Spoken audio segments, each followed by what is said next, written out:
Hello મિત્રો, finally તો આજે આપણે આનું અનબોક્સિંગ કરવા જઈ રહ્યા છીએ. બતાવીએ આપણે આનું અનબોક્સિંગ કરીને ટોટલ ચાલુ કરીને.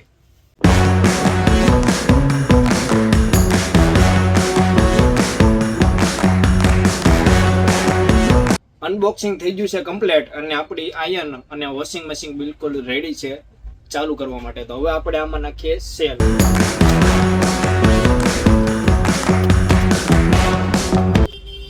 હવે આપણું આયર્ન થઈ ગયું છે એકદમ રેડી ચાલુ થવા માટે. હવે આપણે બતાવીએ તેને કઈ રીતે ઓપરેટ થાય છે. આ રીતનો અહીંયા સ્પ્રે આવશે, અહીંથી તમારે પાણી લાગશે, પાણી ભરશો એટલે સ્પ્રે થવાનો છે નાના ક્લોથ્સ ઉપર. અને આ જે બટન છે એનાથી આ આયર્ન ચાલે છે. પ્રેસ કરશો એટલે આમાં આખું વાઇબ્રેટ રહેવાનું છે. ફૂલ ફિનિશિંગ સાથે બનાવેલું છે આયર્ન, જોઈ શકો છો તમે. આ રીતે આખો પ્રેસ રહેવાનો છે આનો. નાના છોકરા માટે ખૂબ જ મસ્ત વસ્તુ. હવે સેકન્ડ વસ્તુની વાત કરીએ, આયર્નને મૂક્યા સાઈડમાં. સેકન્ડ વસ્તુ આપણી છે વોશિંગ મશીન.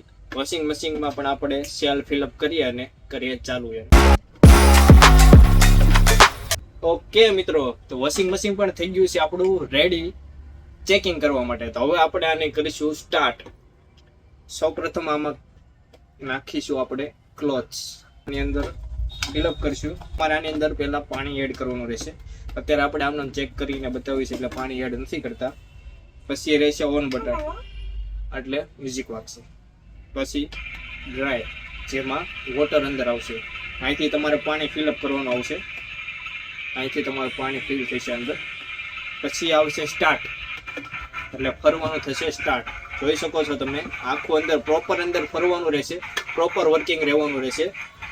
અને છેલ્લું બટન આવશે લાસ્ટ ડ્રાય કરવા માટે, જે સ્પીડ અપ થશે.